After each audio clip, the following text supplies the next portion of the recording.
Hey, what's up everybody? Welcome to Movies Never Say Die. This is the VHS Vault, your ticket back to the video store era when the weekends meant walking the aisles for that perfect movie or movies.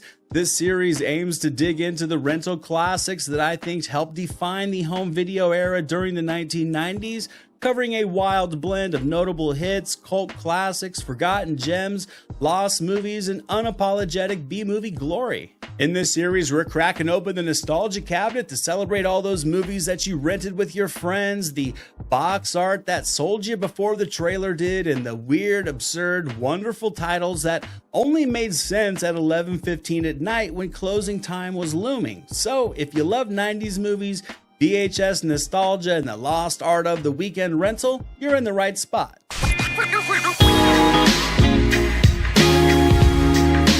Pop in 1994's Brain Scan and watch a teen CD-ROM turn into a crime scene. Edward Furlong is the horror-obsessed kid who thinks he's playing a game. Frank Langella is the detective who knows better, and T. Ryder Smith's trickster is the leather-clad bad influence that your mom warned you about in a movie where the line between level complete and felony committed gets more than a little blurry. Now, Brain Scan is what happens when a 90s CD-ROM gets a wicked hairdo, a leather jacket, and a criminal record. Directed by John Flynn, the tough and unpretentious hand behind many films, including Stallone's Lock Up and Steven Seagal's Out for Justice. This one stars Edward Furlong as Michael, a horror-loving teen who boots up this interactive game that starts scripting real-world body counts. Frank Langella prowls as the detective who's allergic to coincidences, while T. Ryder Smith's delightfully over-the-top trickster just slithers in like a glam rock imp, being part demon and part guidance counselor from hell. Please allow me to introduce myself. My name is Trickster. But what holds up isn't just the VR panic premise, it's the mood overall. This movie was a complete mind trip for me as a teen. Flynn shoots suburban bedrooms like just mausoleums for forgotten mixtapes, then lets the trickster crash the party with practical makeup and sly line readings that feel ripped from a midnight cable marathon. But beneath the teen thriller shell, you can still feel the darker pulse of Andrew Kevin Walker's screenplay, which does give the kills a mean, queasy charge that certainly outlasts all the 90s tech that's on display. On the rental wall, Brain Scan was that classic clerk recommendation. It was too odd for the multiplex, but perfect for a weekend stack of VHS tapes between The Lawnmower Man and maybe Candyman. The tape's afterlife just thrived on word of mouth, and that cover art practically dared you to rent it and just rewind it again after you watch it the first time. It's really a time capsule of dial-up dread and Gen X isolation that now plays like cinematic comfort food.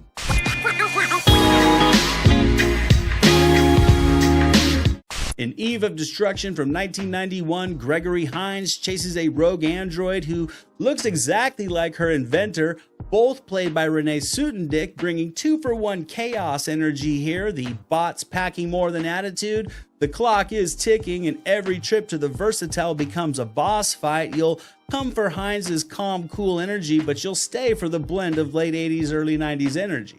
2 Renees for the price of 1 and a city on edge. Eve of Destruction is just the kind of retro, neon noir techno thriller that used to pretty much whisper to you from the action wall, begging you to rent it. Directed by Duncan Gibbons, it pairs the smooth authority of Gregory Hines with the ice and embers dual turn of Renee Sutendick as both Dr. Eve Simmons and as her runaway android duplicate, Eve 8. The setup here, it's deliciously pulpy. A field test goes sideways, big shocker there, and the android then observes and absorbs the worst of human memories and turns into pretty much a walking doomsday device, pure speed running urban anxiety where bank lobbies, diners, subway platforms, anything are all essentially levels in a very bad but still entertaining video game. What makes it fun today isn't all the cutting-edge tech on display, although it is enjoyably nostalgic.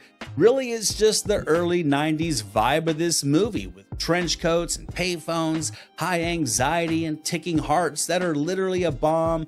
Hines plays it cool from start to finish with no quips wasted, while Suiton-Dick toggles between creator and creation with just a precise chill that just really gives the chase at the core of it all a real sting. I think Gibbons shoots the city like a hazard course of fluorescent reflections and plate glass dread, and really the squibby action just effectively scratches that Orion logo itch that meant weekend night thrills were incoming. Well, this is quite some toy you have yourselves here, gentlemen. I suppose you want me to put it back in its box. On VHS, it was the perfect one more tape grab. The log line sold itself, the runtime didn't overstay its welcome, and you could shelve it right next to Runaway or Class of 1999 for a Robo Trouble double feature.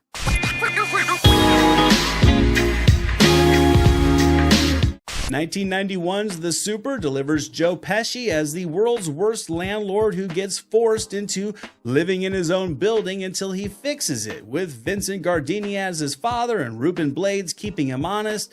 Pesci's slumlord discovers that the tenants are people, radiators have personality, and karma has a clipboard. It's pretty much a court-ordered crash course in being human, complete with punchlines and plumbing. Court says community service, karma says pack a bag. Director Rod Daniels crafts a movie that essentially starts as cartoon punishment and then turns into a crash course in humanity, complete with broken boilers, loud arguments, and tenants who refuse to be background noise, with Vincent Gardini as the slumlord father who thinks fines are cheaper than human compassion, and an awesome Ruben Blades anchoring the tenant side with a quiet steel. This movie just effectively balances broad gags with character growth nicely for mindless fun.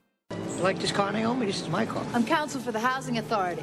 Get off the car. Off the car. Plot-wise, it's simple and smart for effective humor. Just put the problem on the other side of the door and make the guy live with it. Literally. Daniel, the filmmaker behind Teen Wolf, keeps the pace spry and keeps the tone bouncy, so even the lectures do land with a comical rim shot. And as for Joe Pesci, who was freshly minted as Hollywood's fastest talker at this time, was able to find a different gear in this character. Still very snappy, but increasingly sheepish as the building and the people inside slowly started to matter. On VHS, The Super worked because the log line sold itself in 5 seconds at the counter, and the box art made it a no-drama family pick despite its R rating.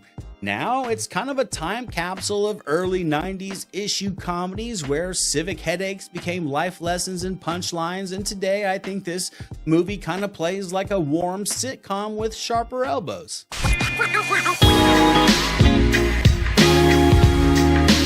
Bob Clark's Loose Cannons from 1990 pairs Gene Hackman's gruff detective with Dan Aykroyd's brilliant but wildly eccentric partner to track down a very dangerous reel of film. The case is serious. The tone is not. Aykroyd's pop culture egos crash every stakeout. Dom DeLuise pops by and Hackman plays the straight man like he's defusing a whoopee cushion. Now, if you ever wanted Gene Hackman scowling and lumbering through a buddy cop movie while Dan Aykroyd shapeshifts into pretty much an entire video store's worth of impressions, well then Loose Cannons is your oddly specific wish granted. Directed by curveball specialist Bob Clark, known for movies like Black Christmas, A Christmas Story, and Porky's, this one throws a grizzled DC detective together with a brilliant but unstable partner, and of course, buddy comedy antics and hijinks ensue. The MacGuffin is serious, the tone, like I said, is definitely not. Expect car chases, quick quips, situational laughs, and comedic absurdity, and it's a total blast.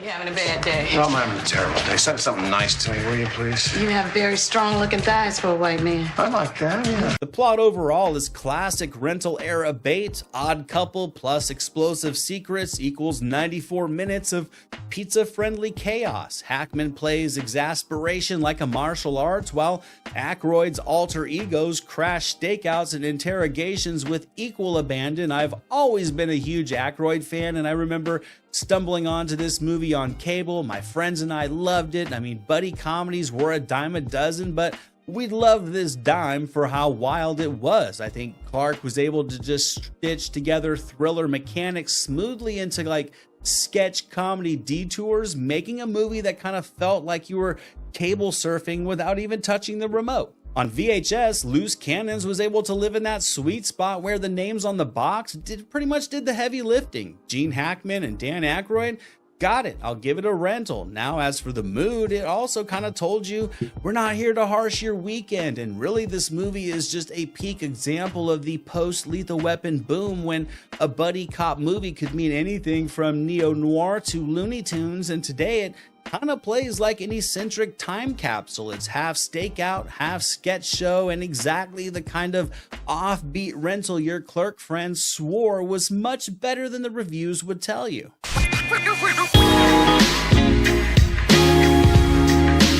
In The Last of the Finest from 1990, director John McKenzie turns 4 blue-collar cops, Dennehy, Pantoliano, Fahey, and Paxton, into off-the-books Avengers after a busted raid smells like a cover-up. Think tailgates as war rooms, denim-level justice, and a conspiracy that goes way past the precinct water cooler. This movie is blue-collar justice with a blue flashing siren. The Last of the Finest hands 4 just workhorse actors a moral crusade and lets them go to work. Brian Dennehy, Joe Pantoliano, Jeff Fahey, and Bill Paxton. I mean, can you get a better rock-solid quartet of 90s character actors than that? I mean, they play LA narc cops, they get bounced after a raid goes sideways, and they decide to go off book to smoke out a drug pipeline using friends in very high places. The plot is very meat and potatoes. You got tense confrontations, backyard intel, cash drops under bad lighting, but McKenzie films it all with a street grit and just a bruised conscience that makes really every busted lead feel like a dent in the American dream. What do you think? The department is going to go after Hojo's killer? What the hell do you think that FBI guy was doing at Frank's hearing? We can only do this on our own. Dennehy anchors the squad with a weary authority, Pantoliano brings live wire schemer energy, Fahey supplies the quiet burn, and Paxton adds that scrappy charisma that made him a 90s MVP. I mean, everybody gets their moment. It's the kind of ensemble that just smells like motor oil and diner coffee in all the best ways. This was a video store gem I stumbled onto when a friend's older brother rented it. The movie was released overseas as Blue Heat, which means some of us may have actually rented this movie twice under 2 different covers. Because on VHS, it lived in that rogue cop procedural block right between internal affairs and unlawful entry. Because the log line sold itself, it's time for heroes again, good guys versus a system that forgot how to be good, and The Last of the Finest is a snapshot of just pre-digital policing where shoe leather, bar tabs, and a stubborn conscience carry the day. So if your 90s stack of tapes needs a blue-collar crusade with real bite, this one still throws plenty of elbows.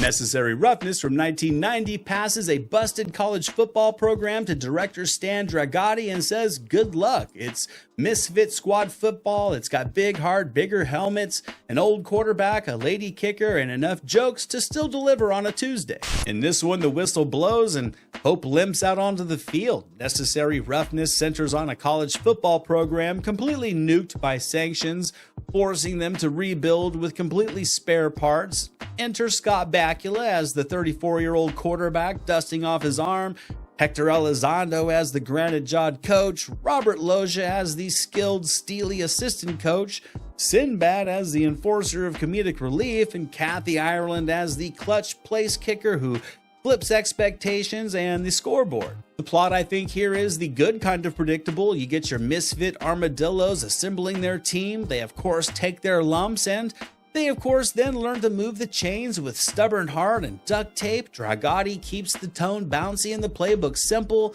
montages that actually build character, jokes that don't undercut the huddle, and just enough gridiron thump to make you lean forward when the action kicks in. I think Bakula's worn-in charm does a bunch of the work. Hector Elizondo does a bunch of the work as well with just precision comedic timing, while Robert Loggia just kind of cements the entire cartoonish world with a little bit of grounded validity. I hope hope he gets younger as he gets closer.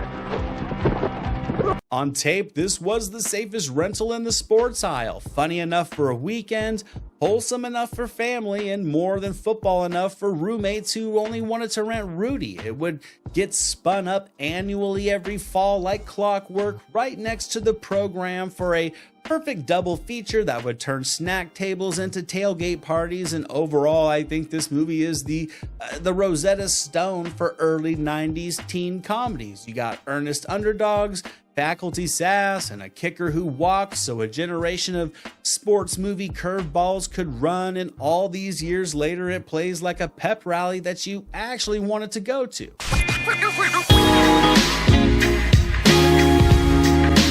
Ted Demme's Who's the Man from 1993 graduates two Harlem barbers, Ed Lover and Dr. Dre, into rookie cops who immediately trip into a real case. And between Dennis Leary's bark, Ice-T's glare, and a parade of hip-hop cameos, the duo is going to have to solve a neighborhood mystery without losing a beat or their badge numbers in a film that claimed to be a hip-hop whodunit. Badge would meet the boombox in Who's the Man. MTV's Ed Lover and Dr. Dre go from Harlem barbers to rookie cops who can barely keep a straight face, let alone a straight line. The plot here is a breezy caper, a murdered mentor, a shady redevelopment scheme, and two new officers who have to protect their neighborhood. The hook is the culture. Mid-93 hip-hop cameos just parade through like a Saturday afternoon radio show. Dennis Leary is nearly having a coronary, Ice-T is being pure Ice-T, and just a ton of other familiar faces duck in and out for punchlines and nods, making the entire thing like an amusement park ride. As a comedy, it's hangout first, chase second. Demme keeps the pace light, the jokes land, then the story sneaks in with, I think, just enough stakes to matter. Lover's easy charisma and Dre's deadpan make them a classic optimist and realist pair. On the rental wall, this movie just lived in that perfect weekend spot. You'd grab it for the cameos, keep it for the vibe, and end up quoting it all week. We're here to fight the forces of evil, to make the streets safe for you people to walk on. Look at you looking like before and after.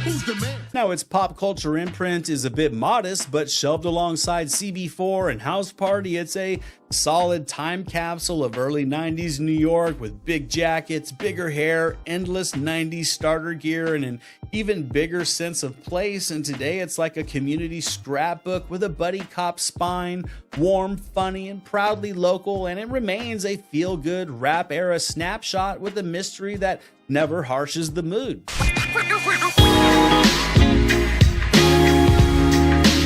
After watching Wishmaster from 1997, you may change your opinion on wanting 3 of them, as Robert Kurtzman unleashes a late 90s special effects party as Andrew Divoff plays an evil djinn granting desires with a homicidal fine print, while horror legends Robert Englund and Tony Todd and a who's who of other familiar faces pop in for nightmare savory herbs and seasonings. This is a gleeful carnival ride of terror that knows exactly how to twist the knife. Be careful what you wish for, then be careful how you phrase it. Wishmaster unleashes Robert Kurtzman on the ultimate monkey paws premise. Andrew Divoff, the bad guy from Toy Soldiers, plays an ancient djinn in this movie who grants wishes with a lawyer's love of loopholes and a carnival barker's grin, while Tammy Lauren anchors the chase as a gemologist stuck outwitting a creature that weaponizes semantics and your own greed. I remember a certain potentate whose last party was talked about for centuries. God, how I'd love to host a party like that. The fun is tactile, the late 90s CGI is pure nostalgia fuel, and the swagger is complete with transformations, mutilations, and gotcha gags that are pretty much designed for pausing and rewinding. Kurtzman stages each wish like a wicked little magic trick, and the movie also doubles as a horror fan mixer, with Robert Englund, Tony Todd, and many other genre icons popping in, all like surprise guests at a convention panel. And as a rental, Clerks pitched it as if Hellraiser met Tales from the Crypt, and the franchise Tale, 3 direct-to-video sequels, told you exactly how hard it hit on home video. Review-wise, it's a proudly pulpy movie, but Devov's velvety menace and the time capsule special effects more than elevate the mayhem into just 90s creature feature highlights, and Wishmaster, I think, sits in that late decade pocket where throwback monster craft was able to meet meta fandom.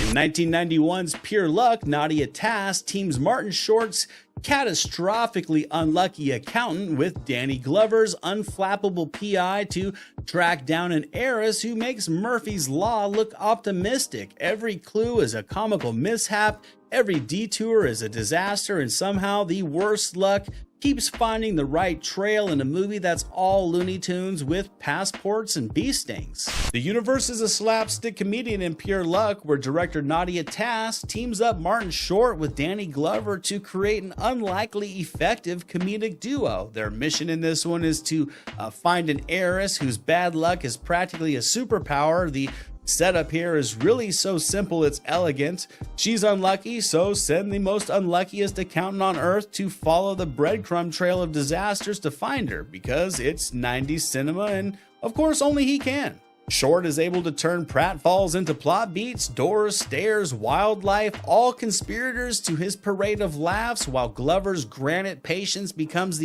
really the film's comedic engine. Task keeps the tone sunny and the pace skip along brisk, peppering the Mexico road trip with just a string of absurd hijinks that somehow keep nudging the investigation forward. It's the kind of PG-friendly chaos that just made video stores hum back in the day. Parents can watch it, kids can cackle, and nobody really is arguing with the pick.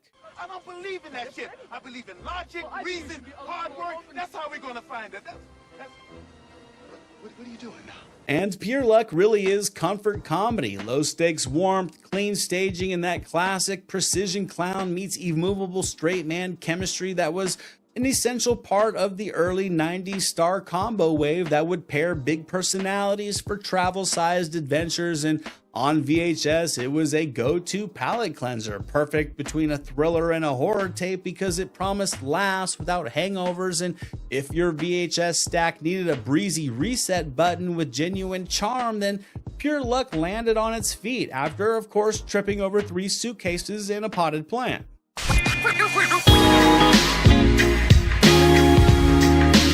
Hudson Hawk from 1991 delivers Bruce Willis singing his way through Da Vinci-themed robberies with Danny Aiello, while Richard E. Grant and Sandra Bernard chew scenery like it's a gourmet meal. Andie MacDowell flirts in code, the CIA gets weird, and every caper is timed to a tune in a movie that you'll either love or hate, but still quote. Cappuccinos, musical cues, and smash and grabs. Hudson Hawk is director Michael Lehmann's cartoon heist where Bruce Willis and Danny Aiello time robberies to pop standards and flirt with catastrophe like it's a professional sport. My buddy and I were so into this movie as kids. The hyper reality, the absurdity, the style, the coolness of Bruce Willis, all of it appealed to us as teens, and we still love this movie to this day. The plot is a Rube Goldberg machine, Da Vinci MacGuffins, alchemy gizmos, and CIA weirdos, while Richard E. Grant and Sandra Bernard cackle as nouveau riche supervillains, and Andie MacDowell just floats through all the chaos on a breeze of her own charisma. As a movie, it's a complete vibe check, screwball rhythms, comic book logic, and needle drops used like lockpicks, and if you are able to tune into this movie's frequency, it will be complete bliss. If not, it's gonna be pure chaos, but either way, it will be unforgettable. Lehmann, with writer Daniel Waters in the mix, leans really into Looney Tunes physics and deadpan patter, letting Willis play a vaudeville cat burglar who'd rather harmonize than hack a keypad. Oh, I hate when this happens. Girls, can I ask you a question? How do I look? Like a fraternity thing? Now, as for Hudson Hawk's video store life, it was legendary. After a very rocky theatrical run, this tape would become a cult migration pattern. One friend would insist, "You just don't get it. You don't understand. And then suddenly it was 2 a.m. and you're debating cappuccino foam. I think Hudson Hawk is the patron saint of love it or hate it 90s rentals, proof that home video could really rescue the weird and give it an audience. So if your stack of VHS tapes needs some bold flavor between a couple of straight shooters, Hudson Hawk is the cappuccino martini of capers. It's sweet, it's spiky, and likely to inspire an impulsive sing-along while the safe cracks open on the downbeat. And that's it for today, guys. That's a wrap. Rewind it, toss it back into the clamshell. This episode of the VHS Vault is officially checked in. Now, if any of tonight's rentals sparked a memory, hit like, subscribe, tap that notification bell so the neon open sign always stays lit over on your feed. Drop your own over-rented 90s picks down in the comments, those tapes you wore out, the covers you couldn't resist, the oddball titles you picked because the clerk said they were better than the reviews. I'd love to hear your guys' selections. Stay tuned for next time. We're digging deeper into the back room, more cult heat, more lost labels, more movies that made every weekend feel like a holiday. So be kind, rewind. Thank you guys so much for watching. I'll see you guys in the next video, and until then, movies never say die. Jack Burton in the Pork Chop Express, and I'm talking to whoever's listening out there. Survive a war, you gotta become war. I suppose we have to register you as a lethal weapon.